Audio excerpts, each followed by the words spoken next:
El Centro Académico de la Memoria de Nuestra América presenta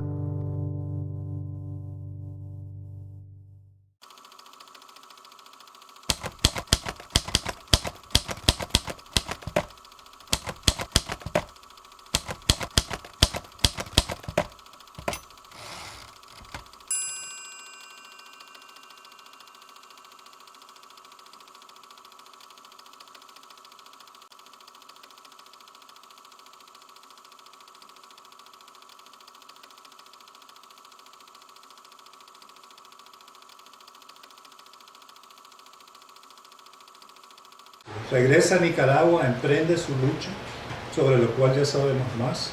Primero en una etapa constitucionalista, que recibe esa causa apoyo directo militar de Plutarco Elías, confrontado con un gobierno conservador apoyado por la marinería yanqui. 26 al 29 le meten 2.000 soldados a las Segovias, lo tienen arrinconado. Entonces él decide emprender el segundo viaje a México, ya como el general Sandino, famoso en las Américas, pero hasta acá, porque decía de la solidaridad verbal y de los poetas, de eso no sobre. Regresa y el gran error de él fue pensar que el Plutarco Elías Calles del 26 y el 20 era el mismo del 29 y que podía conseguir otro tipo de apoyo militar. Comunicaciones, pero ya se relata la historia. Bueno, ya en ese tiempo ya está el embajador Morro, ya está en otra fase. El Partido Comunista, que ya lo habían prohibido en el 29, está proscrito prácticamente. Ya han matado a Mella y se lo llevaron a México prácticamente. Una especie de trampa, él creyendo que iba a conseguir armas, y México con el gobierno mexicano allá por decir, diciendo no, usted viene asilado y lo vamos a tratar muy bien, y se lo llevaron para Yucatán y se queda casi 11 meses encerrado. Hay una breve visita a la Ciudad de México, todavía se logra ver, ahí reproducir una historia simpática con los Diego Rivera, con los Frida Kahlo, con la Modotti, contraven en el apartamento de Modotti, se conocen por primera vez y para agrupar entonces ya hay un giro en la política del internacional comunista y Sandino tiene lo que se hubiera llamado la estrategia de una lucha de liberación nacional y no una lucha de clase contra clase. Y ahí chocó, tiene la diferencia con Farabundo Martí, por ejemplo, que sí era más ortodoxo. Un periodo muy incómodo en México, y a los últimos está siendo atacado tanto por el Partido Comunista Mexicano como por los americanos, y él le tiene que prestar plata al gobernador Tejera de Veracruz, que estaba metido, y le prestó plata para que se pudiera venir, porque andaba la trampa era no solo llevárselo a él, sino a buena parte del Estado Mayor a México, y que no regresaran nunca. Regresan y viene la segunda parte de la guerra, y ahí se relata. Lo militar no me meto mucho, pero ya al último año él firma un armisticio en febrero de 33, y en el último año de su vida, muy poco estudiado, regresa un poco a sus raíces sindicalistas anarquistas, y dice que él quiere implementar un proyecto de cooperativas y pero es también una corriente espiritual, porque ella está bajo la influencia de maestros espiritistas también, a los cuales ni Gregorio ni muchos de nosotros le entendimos mucho. Siempre permaneció un capítulo oscuro. Bueno, ahí se hace ¿Cómo no? Porque para los marxistas eso era territorio vedado. Sí. Incluso cuando se publican las primeras ediciones de los escritos de Sandino, se cometió el error burdo de, bueno, censuremos esto porque está hablando de luz y verdad y de fuerzas magnéticas y que de las estrellas y el destino y el instinto. No, eso no calza con el socialismo científico. Sí, pero de todo eso está hecho Sandino. Sí, pero eso es parte. Pero no aspira al poder, no cree en partidos, no cree en vanguardias. Yo creo que todo eso tuvo que ver con aquella formación temprana, porque cuando él salió para el 26, ya las contradicciones entre los anarcosindicalistas y el gobierno y régimen y pensamiento bolchevique que se estaba comenzando a cuajar ya habían entrado en contradicción. Entonces él todavía queda del otro lado, aunque simpatizaba. Sí, en la primera etapa. Entonces su bandera es roja y negra, sí, la Unión Soviética. Trata de acomodarse con los comunistas, acá quienes lo apoyaron mucho, pero cuando se dio el giro, lo que él no entendió es que si había solidaridad, como no se entiende muchas veces, es que puede haber solidaridad con tu lucha guerrillera. Pero si yo soy una fuerza política como los partidos comunistas, yo exijo, bueno, solidaridad, pero también alianza, pero tú también te vas a alinear con estos y estos y estos y estos postulados. Un mal de que hemos padecido en la izquierda desde hace tiempo. Y eso Sandino no lo entendió. Es decir, ¿por qué me piden esto? ¿Por qué me piden lo otro? ¿Por qué me piden que ataque al gobierno mientras que me ha invitado, que me puede dar armas y que por lo demás casi me tiene preso en su territorio? No, usted tiene que denunciar al gobierno de Cortés. Entonces, cosas poco prácticas. O usted tiene que convertir al ejército defensor de la soberanía de Nicaragua en el Partido Comunista de Nicaragua. Y esa va a ser la vanguardia para que ahí se comience a construir la clase obrera, que tenía 150 personas también. Pero ese era el esquematismo y él se fue para atrás. Pues bien, pero esa es la historia un poco que se narra. ¿Cuál es la contribución tan particular, para terminar, de este centro? Porque estuve en otras partes viendo historias orales, entrevistas, por eso decía al principio, lo bien que se han preservado historias, entrevistas que se le hicieron a trabajadores en los campos, que estuvieron en los campos petroleros de los años 20 y 30, en los años 70 se hicieron, se recopilaron y se guardan, están en el archivo de la memoria oral, ahí en el Centro de Estudios Históricos, en Tlalpan. Entonces uno podía reconstruir cómo era ser obrero, para verlo desde abajo. Y eso fue un hallazgo. Otro hallazgo fue los archivos del Partido Comunista Mexicano que se rescataron desde Moscú. Entonces, sí, Rina Ortiz y Daniela Spencer, y algo de eso se pudo trasladar acá. Y ahí apareció, porque fue importante, incluso a nivel de Moscú, el expediente de Sandino, porque Sandino era el referente de América Latina. Ese material lo tienen en Tlalpan, sí. ¿Cómo se llama? Ciesas. El Ciesas. Sí, el Centro de Estudios Históricos, sí, está vivo por ahí. No. Pero lo tercero y lo más valioso fue cuando les vengo a hacer la visita acá. Vamos a curiosear qué tenía aquí.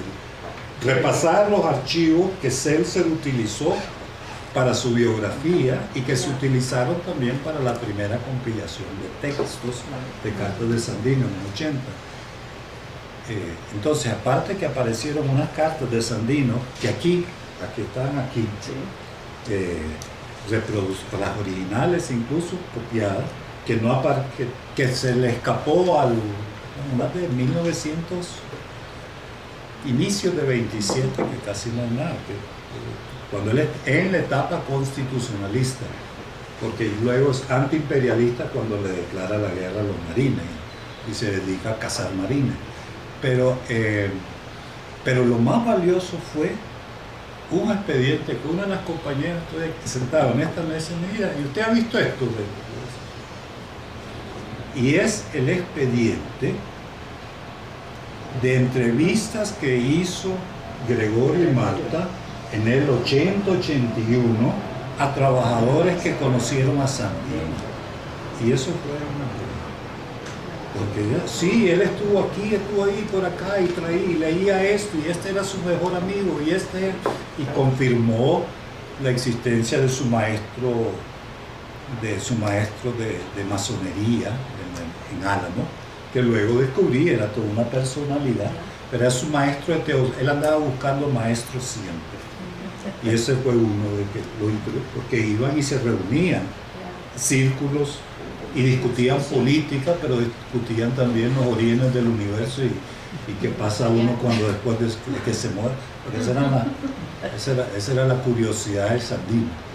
Y ya el relato personal de que iba todas las semanas donde el barbero, que aparecía con un poco de periódicos que venían de la capital, que pedía cosas. Tenía un compañero de Alcoba, ¿no? Que era maestro, que había sido sindicalista, y le mandaba y ahí hacían listas de lecturas, magonistas la mayor parte, y que lo ayudó a educarse. Y ya comienza a formular los primeros escritos y lo incita ahí, y se ve el proceso ya en los últimos meses, porque lo de Nicaragua estaba en los periódicos todos los días. Era confrontación calles con Estados Unidos en Nicaragua. Y esto ya le va despertando su corazoncito nacionalista, y un día decide, bien pagado, me voy. Y logramos encontrar, se encuentra el expediente original, sus cartas de renuncia, hasta carta de recomendación. Sí, había copias en Washington, pero no sabíamos cómo era. Pero aquí, en el archivo histórico de Tampico, en Tampico, ahí un historiador, una colaboración, por eso te digo, mira, ¿y usted conoce esto? Aquí mi abuelito dejó esto en su colección. El abuelito había trabajado en la New England Company. Aquí está la ficha de inscripción original el que él hace para escribir. Entonces, y ahí sí, y antes de eso estuvo en y aquí está la fecha, y sale un misterio que algo que todavía no constatamos. Dice, casado, sí, con un hijo, con una criatura, no habla de hijo, de meses, o hijo de meses. ¿Dónde estará el sandinito ahí por él? Me puse a buscar en registros municipales, pero no aparece nada, y probablemente hubiera sido inscrito, si aquí lo fue, con el apellido de la madre, ¿no? Pero de eso no volvimos a saber nada. Había aparecido ese dato, pero luego lo corrobora en uno de los testimonios. Ah, sí, tenía una mujercita ahí vivían en el campamento. Pero de entonces, una mujer mexicana. Mexicana. Sí, claro, seguramente. Y el hijo ¿Dónde está nuestro Sandino? Claro, y el hijo es mexicano, pero no hay rastro. Pero no hay rastro de ella ni de la criatura. Nada. Es decir, pero cuando dos pedazos de evidencia, dos relatos se juntan y coinciden, esto ya no fue invento. Claro, aquí hace sentido. Eso es una verdad. Sí. Pero mira, hay un sandinito perdido en Tampico. Sí tuvo hijos, Sí tuvo hijos. Ahí hay un capítulo en que tratamos, era su ética y dimensión personal y su relación con mujeres. Incompleto, pero se pudo rescatar la historia de Teresa Villatoro, la mujer que desde la insurrección estuvo con él Y que no solo fue Ottawa, sino que es la que manejaba el Y una campamento. gran organización. Yo Sí, por eso hablo de la extraordinaria, la Manuelita liberada, Centroamericana. hijos previos, Sí, sí, sí, relaciones con previas. un carácter que en un Sí. lugar dice, es que tenía un carácter de la Sí. chingada, decía. Pero ¿qué es lo que te quiere decir eso? Que la mujer tomaba decisiones y Claro, controlaba. sería muy sandino, Entonces ahí pero no sí. se interesa. Claro, en Nicaragua lo quisimos ocultar porque caímos en ese beatismo, ay, qué Ay, ternura, sí. la señora, y la señora Sí, murió claro. en el parte, y pobrecita, la El hija único que amor. todavía vivo, por ende no hablemos nunca, y se olvida, y la historia se olvidó de la victoria. Pero entonces ya comenzamos a buscar, y entre los testimonios de quienes reconocieron, ahí sale, ay, estaba esta señora, Raimundo Martínez, pelo ¿Y en quién pecho, al- este y lo otro, ¿no? Alberto, Sí, pelo en Era pecho. respondón. Claro, la describen, Fuerte. los hombres la describen, esto lo han enseñado un poco. La mujer extraordinaria es porque tiene características varoniles. claro. Entonces, La única forma. a nosotros nos cuesta entender eso, pero no, pero esta mujer fue herida, ellos no estaban en primera línea, pero le cayó una bomba, pero en todas partes andaba con un hijo, su hijo de 3 años, es decir, la dimensión de la maternidad ahí está. Y estuvo en tantas mujeres que estuvieron en el campamento. Ahí había niños corriendo por todas partes. Claro. Un poco en México similar. No, en Entonces, Salvador, en todos lados. ahí estamos tratando de reconstruir esa dimensión, pero ya este es un nuevo trabajo. Pero ahí aparece la historia de Teresa, de una hija que tuvo cuando todavía no había salido de Nicaragua. Y en otro momento dice que uno tiene que...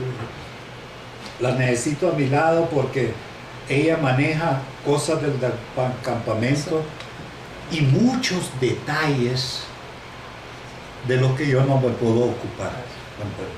Ahí hay que deconstruir esa frase. Su importancia, pero dice detalles. Entonces, a Sandino también está acusado por el machismo, Claro. porque es pero a su vez hace el reconocimiento. Pero si lo leemos no por lo que dice, sino porque eso significa manejar muchos detalles de lo que él dice. Eso eran cuestiones de que se abastecía La logística. a ese campamento, La logística que completa. la ropa, la Todo. medicina, los dispensarios, los clubes. Y Los como ella era correos, comerciante, bueno, todo la- sabía de Claro. redes comerciales, Claro. de abastecimiento, de qué es lo que había, qué es lo que no había. y por Era qué la no. jefe de Tahual. Era así. Era la- Sí, ese hubiera su título, porque luego descubrimos otras historias de Nueva York. Una que decían la generala. Pero Sandino, su concepción es de un ejército por ende masculino. Nunca se le dio rango militar a ninguna mujer. Responsabilidades sí. Entonces, es la otra historia que todavía estamos procurando armar.